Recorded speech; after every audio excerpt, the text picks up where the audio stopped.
Hi. Hi. If you like the podcast, you can support us on Patreon. And if you do that, it's just a little bit of cash every month, a tiny bit. Almost, you won't even notice it. But what you will notice is suddenly you'll have access to our Slack and you'll be able to chat with us anytime you want. And we'll feel like really socially obligated, really very obligated to respond to your comments. And so if this feels like a pub chat to you where you can't actually reply, all you got to do is show that you're with us with our Patreon sponsorship and we'll let you into our Slack. So that's patreon.com/grandpodcast or just go to grandpodcast.com. Have you got anything to promote about that? I have. I shall continue to invite you all to send your loved ones and treat yourselves to some food gifts from Sussex. From Sussex with Love, restaurantsbrighton.co.uk/food-gifts-Sussex.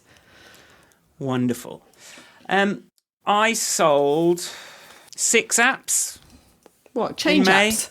Change? Yeah, 6 change apps in May, which was a 50% improvement over April. So positively exponential. At least 1,000 hours of work into this project.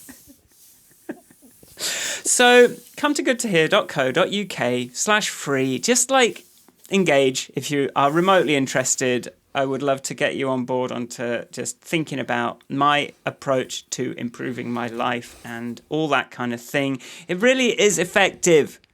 And it's really useful to have a history of your emotions somewhere that even if you don't use it for another 5 years, you can look back and go, oh, Christ, that was happening.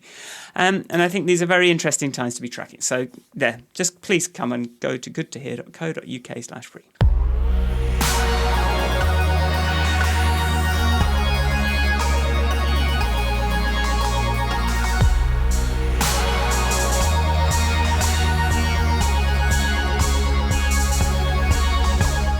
Hello and welcome to Michael and Ivanka's Grand Podcast, a weekly chat where we say the same thing every week. I said that last week, you see, so it was sort of meta. We're talking about trying to get our heads around everything that's going on. My name's Michael Forrest. And I'm Ivanka Magic. 2 white people trying to get our heads around everything that's going on, trying to check our privilege, all that. So this week we're going to talk about virtue signalling, which is a subject that has come up in the wake of the protests and all the stuff that's going on around Black Lives Matter and Blackout Tuesday and all those kinds of things. But just in a general case, like people accusing you of virtue signalling seems like a dishonest attack or unproductive. Maybe unproductive. But it comes up in other things as well. I think people... I've tried to engage on Twitter with people about things like having to turn up to a voting booth in the UK with an ID, and somebody accused me of virtue signalling because I suggested that in a country where no cheap ID was available that was universal, that this was just, would just exclude people. Oh, stop virtue signalling. Oh, be careful, you're at a risk of virtue signalling. What? Because I've had a thought about somebody who's not me. That's the tricky thing, I think, with the virtue signalling. Because it implies there's a dishonesty behind your performing somehow. What was that blog post? Ivanka shared a post called "Performative Allyship is Deadly. Here's what to do instead." Talk about fucking hyperbolic, like just criticising people for only dedicating their social media feeds for a day to something other than themselves. That's not enough. Okay. So, yeah, we're going to talk about all that stuff and we're going to sort of keep it relatively personal, I think, so that we can get more angry about it, probably. So if that sounds good, stay tuned. Whatever tuned is when there's no tuning dial or anything like that. It's not radio. Okay, here's some music I made anyway.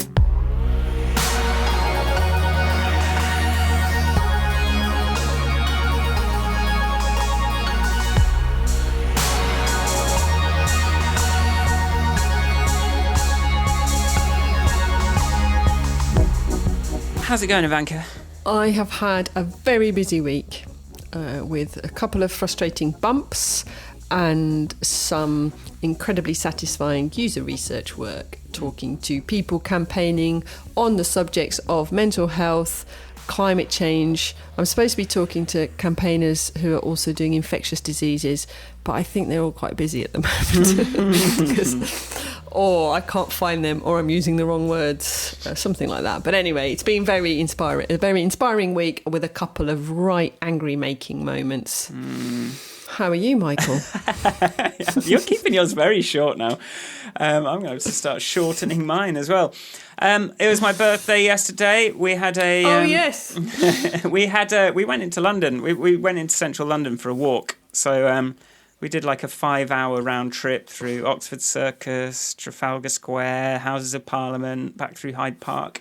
And it was interesting. It's just interesting how normal the streets look when there aren't millions of people out. You just sort of... I was walking up to Oxford Circus along Oxford Street from Marble Arch, and I was just like, is this the one? Like, is this Oxford Circus or is it the next one? Because I think so much of what you're seeing is this throng of people usually in the musicians' street. Wow. But there was just like not many. There was a few sort of tradesmen, construction worker types having their Pret. There was a couple of Prets open. We saw like 2 shops open: Zara Home on Regent Street and Name and Shame, and like one other. I can't remember who, but we just that and no. We even thought, well, we walked down Whitehall and we're sort of expecting to see, some protesters around the Houses of Parliament, but there was one lone protester dressed as a badger at the end of Downing Street, who was protesting, upset about badgers. So that was it. Like, so I guess they're like breaking up the gatherings more effectively as you get closer to the power. So that was interesting. I got a new bit of gear delivered just now that's gonna. I feel like, every time I go to my music equipment, I feel like I come back with a bill for hundreds of pounds. Like, I just need this thing. Oh, how much does that cost? Like, every time I even spend 5 minutes trying to make music, it's like, oh, God damn it. It's going to cost that much money. But I've got a thing that lets me record while I'm just doing the nice kind of playing. And I would quite like to, if I can produce some bits of music, I'm thinking it might be quite nice to sort of play some stuff on here and just play it to you in future, see how that goes. But I'm also going to do some stuff. I took a load of videos of the walk through London yesterday. So my weekly update on Good to Hear is going to have some little Casey Neistat style interstitial footage with some music and like here's Regent Street things. I'm trying to kind of increase the vlogging production values on that. But yeah, that's me. I'm good. We had a really nice day yesterday, I have to say. Very good.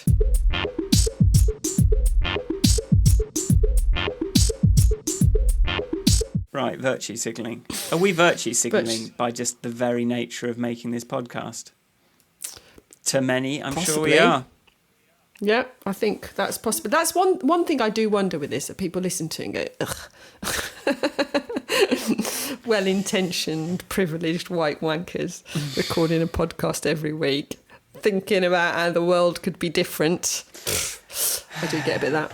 I just, dictionary.Cambridge, we're doing this. I just Googled it because I wanted to see. It says that it is a popular modern habit of indicating that one has virtue merely by expressing disgust or favour for certain political ideas or cultural happenings, feeling morally superior. Like, it's like, well, whatever. Well, I don't, I guess that with all of these things, there's this like, you say that, but you don't do it. Or you're ever so careful to not say racist things, but you are... I don't know, you cross the street when you're on your own and you see a black person walking towards you. I mean, I was listening to a list. So there's like the difference between what you say and how you act in real life, or you're interviewing 2 people that seem equally competent, but you hire the one that is white. There are words and actions, and I get that. I get the sort of criticisms levelled at the political correct speech versus the politically correct acts. But I don't know how you start behaving better without first talking better or thinking better or saying or feeling outraged and disgusted. Well, it's not a useful label, because how are you ever going to tell the difference between someone trying to do better and trying to be more inclusive and virtue signaling? There's no way without getting inside someone's brain of actually telling the difference. Like, so whether it's honest or not, like, you can compare it with their actions. And like, if I'm virtue signaling, that you can say that because I've said this, but I've done that, fine. It's a valid criticism. But if you just use it whenever you see someone saying something or that seems a bit too woke, where does that get anyone? It's not, because you're not psychic. You don't know why I'm saying this. You don't know my life. But that's what happens. I think it's and I mean, the word woke gets on my nerves as well. It's like, well, what? So I've become more aware of stuff, and I don't. I really don't know how it's like. It's going, oh, you're nice, aren't you? It's like, I'm trying to be nice, or I'm trying to be kinder, or I'm trying to be more aware. Of course, I'm not. I had this interesting chat this week with somebody, and I will share the link to this. There's a project someone was telling me about their project, which is to do with encouraging people to change their climate change behaviour. And he's laying it out that no matter how much you do, you could always do more. So, if you are already incredibly woke, you can probably be more woke, and there's more opportunities to learn. And if you're not at all, or like this was in the climate change context, so some people have already made a lot of changes. For some people, it's very difficult. But actually, whether you've made lots of changes or just a few, you can always tweak and do a little bit more. And if we all did a little bit more, there would be a sort of scale effect. And I think, that's I think you have to. Where do you start if the first time you put your head above the parapet, you're going to get told you're virtue signaling? Yeah. If you're going to feel like you're getting told off, because I saw like a lot of, as people were putting the Black Lives Matter hashtag on their Instagram feeds and putting the black square up, and then there was this sort of backlash of, oh, don't use the hashtag Black Lives Matter and I was like, oh god. Like, come on. So you take it off, and but as long as people listen to each other and go, oh, okay, fine. But you do sort of feel like, why am I being told off for, putting something, trying to do something to help? But yeah, it's fine. And that's different. And that's not the same as like being attacked for virtue signaling. That's just like, you're not doing it quite right. Yeah, people can once you're out there, it's perfectly valid to sort of steer people that are doing it a bit wrong, sure. But you got to sort of like, it would be nice to have a thank you attached to that. well, I don't even think it's. The thank you. It's more like you get a lot more done if you go. That sounds good, and now can you do this? Yeah. It's much more. It's like and one of the things I'm personally quite apprehensive about talking out, which speaks, saying something about Black Lives Matter, or even sometimes when I talk about climate change. I've had mates of mine tease me because I put something on Twitter and they go, oh, have you avoided loads of plastic, have you? And I'm like, I have actually. It's like, have you? So it's not just, I'm not just being like, oh, though I absolutely am being in part this sort of like white woman feeling uncomfortable because she doesn't know if she's allowed to say anything about Black Lives Matter, and if she doesn't, how does she say it and what does she do? It won't necessarily stop me saying anything, but it's a funny conversation when you're like, I want to do a good thing, but I don't know if I'm allowed to do the good thing, or it's the right good thing, or is it actually should a good I stay thing? out of I it, think or it's a good thing. And I think ultimately, I think we can all agree that we don't want people to stay out of it. No, and like the only way this changes is if you send that video of white people getting between police and black people, so the police couldn't just batter the black people, and it's like that was really that's we're sort of trying to do that more online, but it's obviously anything you do online is not really going to have that effect. But like if we can start thinking like that, that's much better. But I think also, like, if that, coming to the plastic thing, it's like all those people that kind of criticize you for doing something different or being obsessed with something that they think is not that important, yet, or that the more people are talking about it, then they'll jump on before too long. They'll be like, oh, I'm offended by a plastic straw if you give it to me in my cocktail, like before too long. And it's just like being an early adopter, being someone that's not afraid to stick their head out, is that right? And go, look, I'm doing this. And you're sort of hoping to find other people that are also doing that. And hopefully, like, if enough people are like, oh, okay, that's normal, is it now? Okay, cool. Well, now we'll all do this. But you can't have change, positive change, unless some people are willing to stick their heads out, stick their necks out. That's the word I want, isn't it? Necks, heads, whatever. I think that, and like reading about. I read that why I've stopped talking to white people about race a couple of years ago, and I remember. Being totally gobsmacked. It was all new to me. It was so much of it was like, really? 80s? Oh my, it was like a never ending, because I have never had to I've never been forced, invited to, taken the time to, all those words, to look at the world through the lens of a black person in that way. I've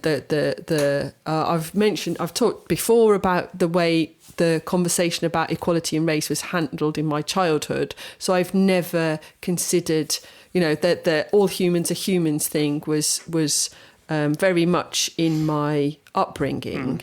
But was it discussed with me that, like systematic and institutional racism, was that discussed with me in those terms? I don't know. Was I taught about it in school? Definitely not. I've had conversations about how recent the history is of the abolition of slavery, or the end of apartheid in South Africa, because that my grandpa used to collect money for the ANC, all these kind of things. So it was there, but I was still gobsmacked about when I read why I've stopped talking to white people about race. It's like, but just because it's new information to me and I'm outraged for the first time,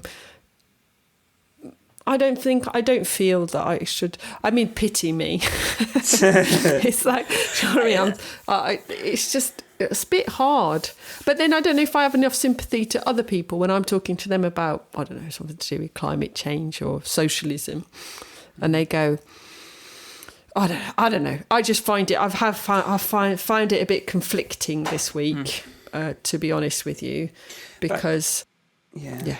What we have seen, what we are realising is that it's not enough just to not be racist anymore. And I think that's what's getting there. And like, do you know, I wrote my why I am this way blog post like for my website this week, and something it just reminded me of was like, one reason I'm not racist. It's like I when I was 6, and it was after my mother had died, and my dad was having to drive in from Luton into London at 6. So we had to go, basically he dropped us off at this neighbour's house every morning at 6 a.m. so he could drive to work. And it was this Pakistani family that were just like, they were helping out. I think they may have been like Catholic still, but like it was so I when I was 6, I was, being looked after by people that were completely different and alien to my experience. And it was just that was then just normal to me. And then, my school was diverse as well. And it's like, how am I ever going to be like racist about people when, like, how could I? Like, but yeah, of course, we still have our kind of inside, So I started my life in Birmingham, which is another very diverse city, and I'm not actually sure how mixed my classmates were, but I do know that my father insisted that I had everybody in the class to my birthday party, including the daughter of the Pakistani corner shop owner, who nobody really liked, and everybody said she, it wasn't a nice, there was, 6-year-olds, people were still already looking for differences and talking about people smelling funny and their different food and curry. My dad was like, no, we're having everybody, and he went and spoke to her parents, and mine was the only birthday party she came to, because my Dad made sure that I treated everybody the same. And I think that, but I don't think I don't think that makes you not racist. Yeah, also, I think we just did it. I just felt like I did some textbook virtue signalling there. So let's just... Why? I was just like, why did I say that? Why was that important to say? I don't know. Like... What, that you got looked after by a Pakistani family? Yeah, like, why is that important? I don't know. But... Some of my best friends are... Yeah, it's like... It's not really... Look, it's not really... I'm sort of regretting it in a way, but it. But why? I don't know. I don't know. I think no real kind of value really came out of it. I don't think, because it's like, yeah, like it. I don't know.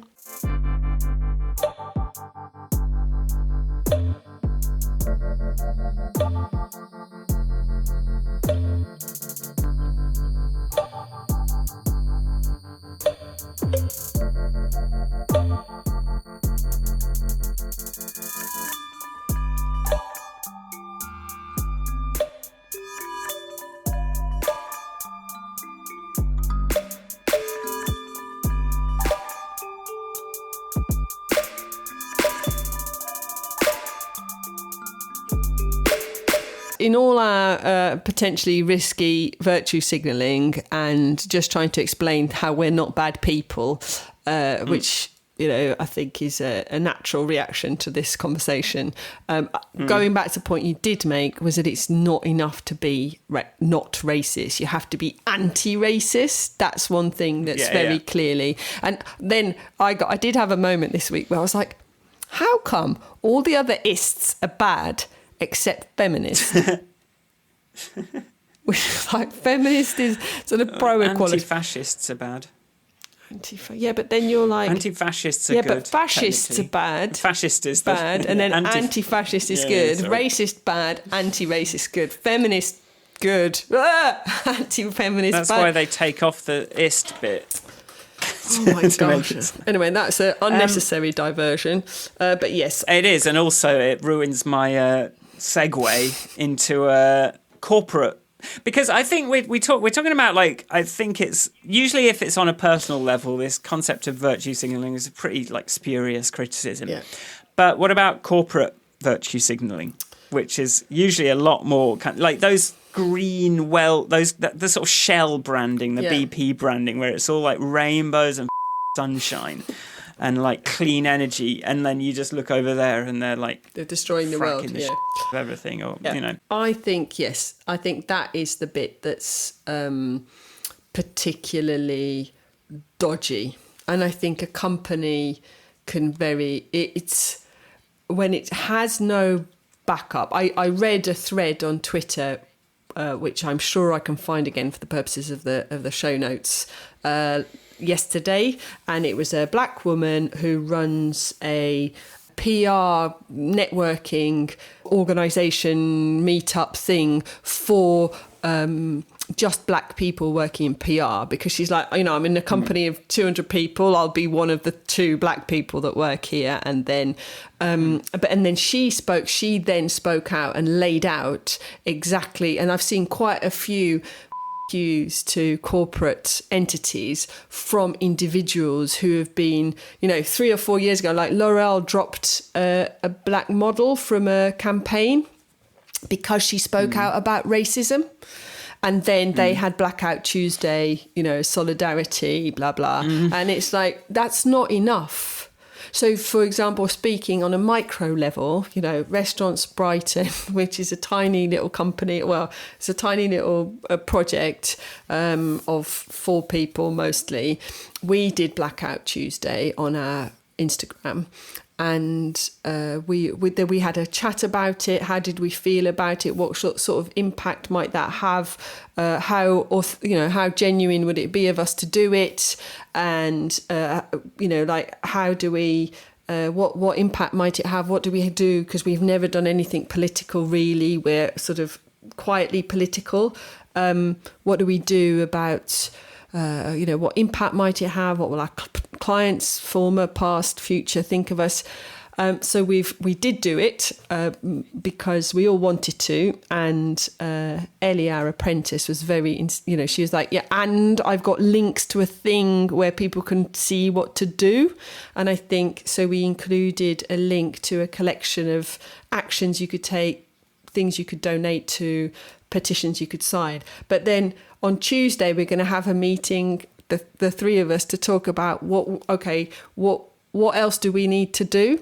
How can we look at ourselves, three white people working together regularly as part of a company? What can we do, and what should we be doing to make sure our product lives anti-racism more?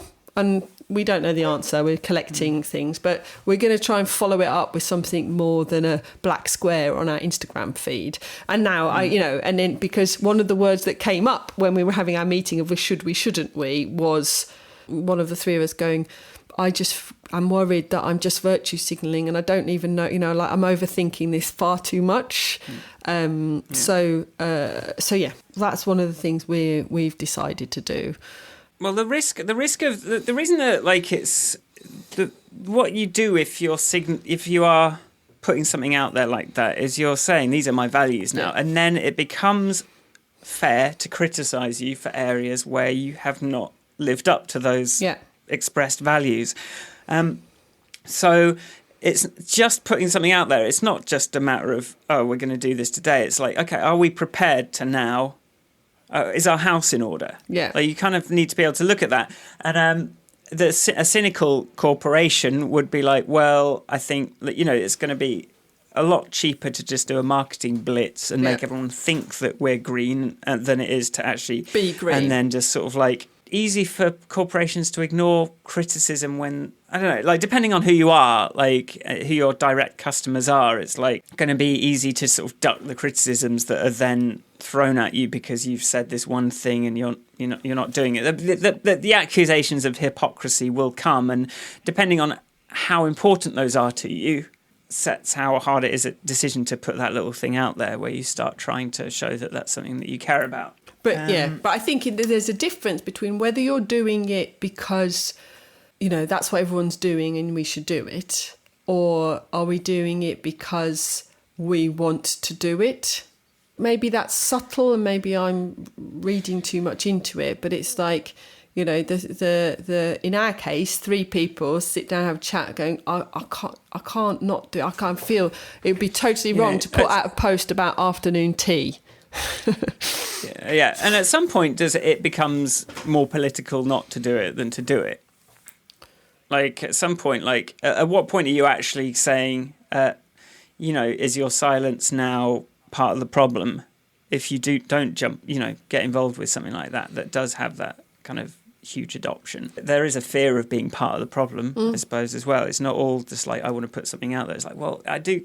I don't want anyone to think that But you think because I put it on our podcast, but I didn't put it on my personal. And then, as the day went on, I was like, should I put this on my personal as well? Because all my Instagram was kind of people doing it. I was like, well, no, I've done it because I felt it. The way I came to the Blackout Tuesday was via the music industry thing and the radios. And I thought, well, today happens to be the day that I would usually put out the podcast, so I can do that sort of radio thing and say, okay, no, there's no show. You've got to stop and think about this stuff, and we'll put a couple of links in. And that's that. And it felt like a sort of broadcasting thing, but I didn't really see that it was that relevant for me to do on my personal one. But because I was coming at it from that sort of broadcaster mentality. And then as the day went on, I was like, if I do it now, I kind of feel like I'm just, that's it's fine. I put it out there, and we've got way more followers on the Grand Podcasting than we have on my personal one anyway. My Instagram isn't some big fucking channel. Mine's closed. It's just my friends. My 700 no. It's much smaller and private. Yeah, I was very happy when you said on Tuesday, I'm thinking about doing this, because I was trying to think what we could do or should do. So it was, but I think it's all now what we do about it. It's the same with the outrage over Trump getting elected. It's the outrage over the state of the climate. It's the outrage over the Brexit. It's the outrage. It's not, it's like there are, it's outrage is a good place to start. Now what? And as always, it's tiring. That thought is tiring. Yeah.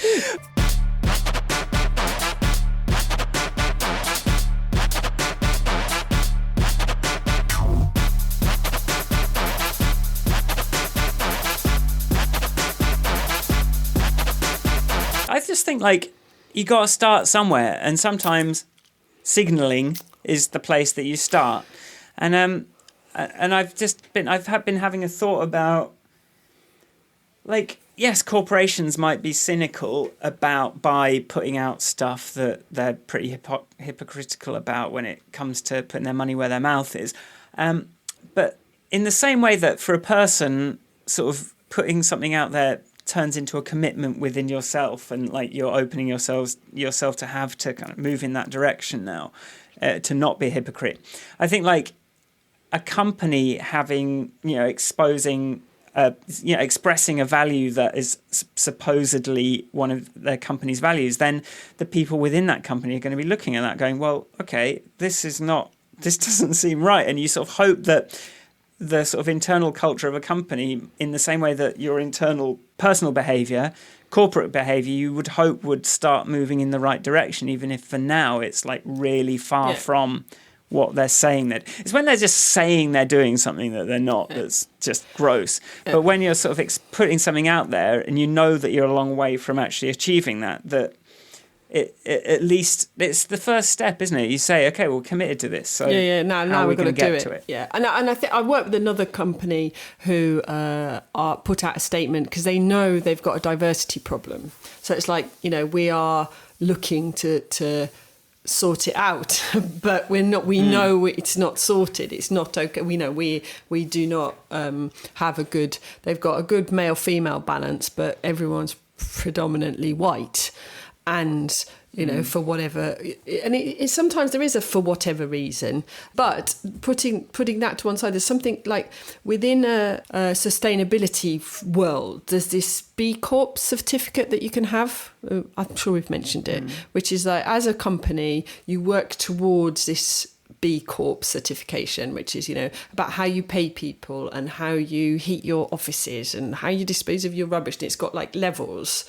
But, like a great statement would be to be, add diversity to that B Corp. I mean, maybe it's in there, I don't know. But it's like, making a statement of aim and then working towards it, but actually saying how you're going to work towards it is an important part. You've got to start with, no, it's not good enough. We need to do better, I think, and the bigger you are, the easier it is to pretend.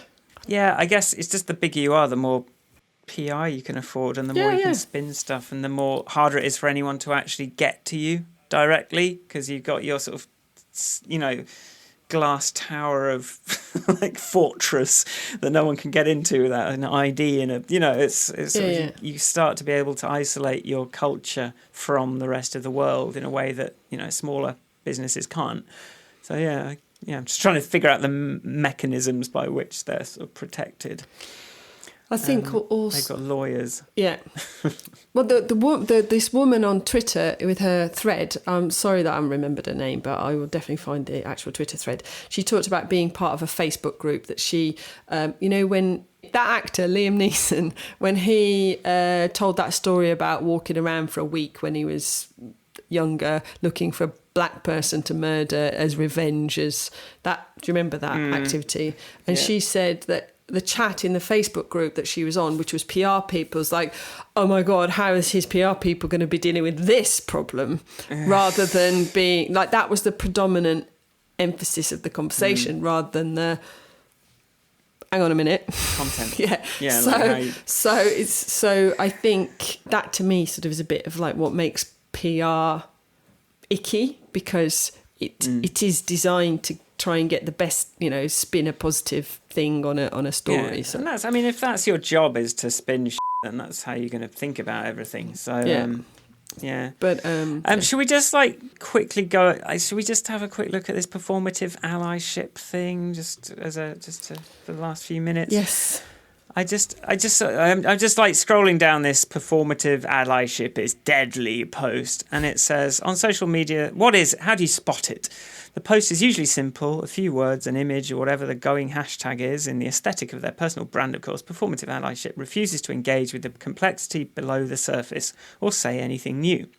You're asking people that don't know much about something, potentially, to try and say something new about it. That doesn't seem particularly feasible to me. Like, if someone's trying to say, look, I'm supporting something by following this meme, they're not going to say something new about it. So that's already annoyed me. No? Yeah, well, yeah, I think it's... I sit there, I read things and I'm, or I watch a video of something and I am, literally moved to tears. To then I have a choice of not saying anything, not sharing. A simple retweet doesn't always seem like enough.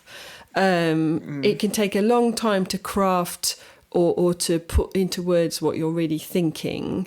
But it's like, you kind of want to go, have you seen this? This is a bad thing. This is I completely understand the, but I don't know how you can move if you're not first outraged. Yeah, and then that's the second thing here. It almost always expresses itself as outrage, disbelief, or anger at the injustice. And then this person goes on to say, but your outrage isn't useful. If anything, it's a marker of your privilege. That to you, racism is still surprising. Trust me when I say that this is an everyday reality for people, And it's like, so you're sort of like criticising someone for finally realising finally seeing what you're dealing with. Yeah. And it's like, okay, yeah, maybe it's not useful, but surely it's progress. Surely that's something that, surely that can be fuel for something. Why would you dismiss that straight away? Well, and of course it's a marker of privilege. I never noticed. Yeah. you need the people with privilege on your team, so this is how they get there. I think that it refuses to acknowledge any personal responsibility for the systemic issues that provided the context for the relevant tragedy. Instead, it looks for a villain, a crooked police officer, or a heartless conservative. It separates you, good, from them, bad.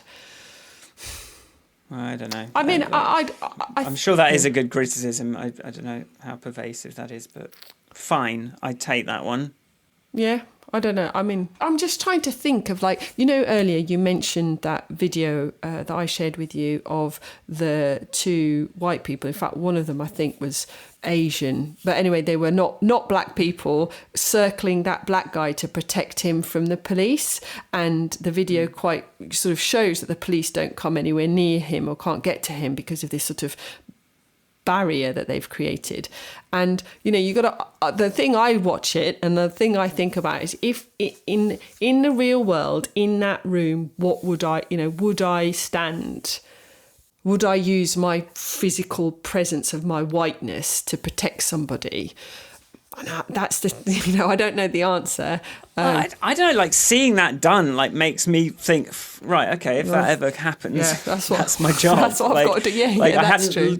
I didn't realise, but, they're not coming for... Because, sometimes, I used to smoke weed and be walking the streets and worried about the police coming and challenging me and all that kind of thing. But now I realise that I was never really who they were going to go after. No. And actually probably I would be more useful instead of worrying about myself and being paranoid about myself, sort of get involved if you see them bullying and profiling people that don't deserve it. And I think sometimes what I have done in the past is sort of been witness, stood there and gone, I'm watching you, so I don't know which way you're going to take this. I'm just, thank God, really, that I've not often been in a situation where I've had the opportunity, you know what I mean? Like I haven't had to prove it yet, so I can just pretend that I'd be a good person. but in a world of like men attacking women, I have stood by and done the "you're right, love" and called the police. But then I don't know if, I don't know. The fact is, we're putting ourselves out here saying that these are our values, and now we've had it with taking people up when they're a bit casual about something, like engaging even though we don't feel like it, and we've both sort of found ourselves being forced to do that, like having to do that even though you don't feel like it, just because we've talked about it on here on this podcast and said, well, this is what needs to be done. Oh God, like I don't want to, but I've got to. But I do think, like, we've been sort of sitting at our window watching what's going on the street, and there's been like, as the sun's been out, there's been a lot of like the community, our neighbours, that sort of younger black men behaving in ways that are quite intimidating, and like, especially if you didn't know the slang. And I sort of feel like I knew it. I saw this thing happening where this one guy was being a bit of a dick about his car and sort of bullying this other guy and like putting his coat on the ground. What are you putting my coat on the ground for? And he's like, what, you calling my car like a storage unit? And all this kind of stuff going on, like right under our window. And then someone else sort of comes through a bit later and goes, what, do you want me to dash your face? I'll dash your face. I'll dash your face. I'll dash your face. I'll dash your face. You want me to dash your, like really like aggressively coming at this guy. And it's like, it's not something you would ever want to kind of get in the middle of at all. And like actually kind of having seen it play out, like, it was basically that this guy was like, stop being a bully to this other person, but in this hyper toxic, hyper aggressive way. And then this, the guy that's being kind of, he's like, oh, what? I'll dash your face. And he was like, no, you're not gonna. And like, it's flipping intense. And it's like, you can't slot yourself in there if you don't know anything, if you don't even understand what's happening, if it just looks like raw aggression. And it's like, I'm like, okay, I sort of understand why it is like that. On the one hand, having seen it, having observed it, it was like, this is not a calling the police situation. This is just like a hyper amplified, stop being a prick conversation.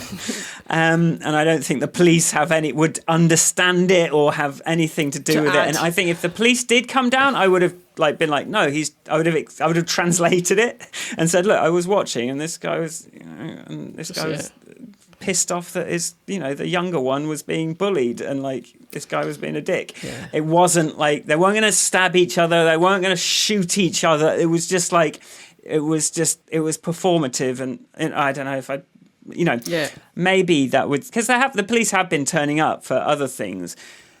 It's terrifying. Especially if you don't understand it. But I think that's true of that. Especially if you don't understand it, is the bit I think that's key. Yeah. I mean, like, you've reminded me of a story, and I know we're like up to some minutes, but like I was on a train once. I don't know if I've told you this story. Coming back from London on a slightly later train, but not a nighttime train. So I was sort of catching. It was a Friday evening, catching the teenagers coming into Brighton for the evening. And there were some young lads having tins of beer and chatting, and there was a pretty gobby white woman.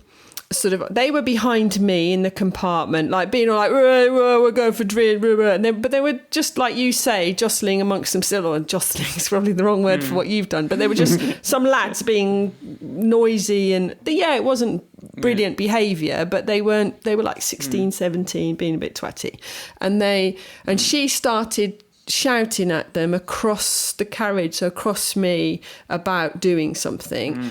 Because of the way she was talking to them, I moved so that I was no longer between them and her, because I was like, I don't know how this is going to play out. But she said something loud and provocative.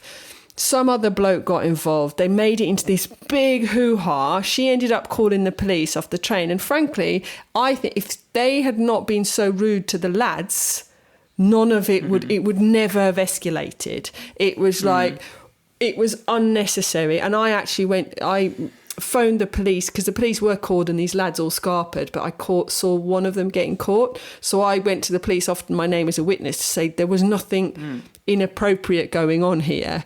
It was just, a person with privilege in this context, a white woman, will be believed over a bunch of teenage lads.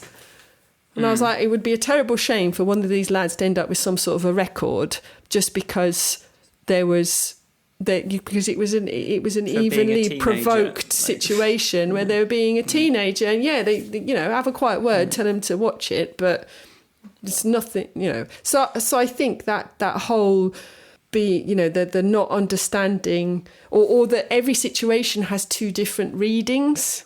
If you check it and try and think of it in institutional terms instead of just this person is personally responsible for all their behaviour and like the ways that they're kind of living their lives, if you start looking like around at the bigger picture and at the institutions and whatever it is, the way The Wire encourages us to do, because obviously we couldn't have this conversation without mentioning The Wire. It sort of makes you kind of like, don't just immediately jump to that conservative thing of, well, you're making me feel uncomfortable, therefore you're doing something bad and you shouldn't do that ever. And there is no reason that you would. Like, if you're at least like trying to look at it in a slightly more informed way, or a slightly more conscious of the breadth of experience people have. My daughter, one story that you can leave in or not, in the park, and a big boy dropped some rubbish on the floor. So my daughter goes up to him and goes, "You can't drop rubbish on the floor. It's bad for the fish." And he goes, "Well, you pick it up then." And I said, "Well, what do you do?" "I picked it up and put it in the bin." It's like, you can escalate and you can have a fight, or you can just fucking sort it out. It's like sometimes the clarity of being 5 is quite useful. And if we're aware we've got some privilege, then if we do overstep the line or we do show that we've jumped to an incorrect conclusion, someone can call us out on that and we can apologise and de-escalate. And I've done that with a white man, but I think that's why I went to the police, is because I'm another white woman commuter. Yeah, exactly. And it's like, okay, now you've got one white woman against another white woman instead of a white woman against 3 rowdy teenagers. It's like, well, I didn't see it how she did. Now what you're going to do? I think that's where you've got to use your privilege to go, So that's solved now. No, it's not. It's depressing. But anyway, let's see what we've sorted out next week. I think in any case, I think we've concluded that we are definitely going to be more than not racist. We're going to up our game and try and be anti-racist. And I think it all comes up to those moments where you're tested. It's like, which way do you go when suddenly you're faced with something where it would be easier to just step back and get out of the way? Maybe next time, get in the way.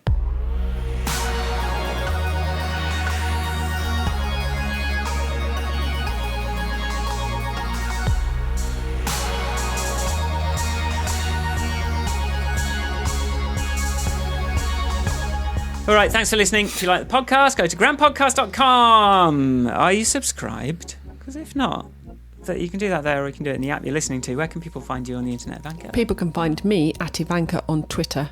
Good handle. You can find me at Michael Forrest on Twitter. And all the music on this is mine, michaelforrestmusic.com. And that's it. Thanks for listening. See you next time. Bye. Bye.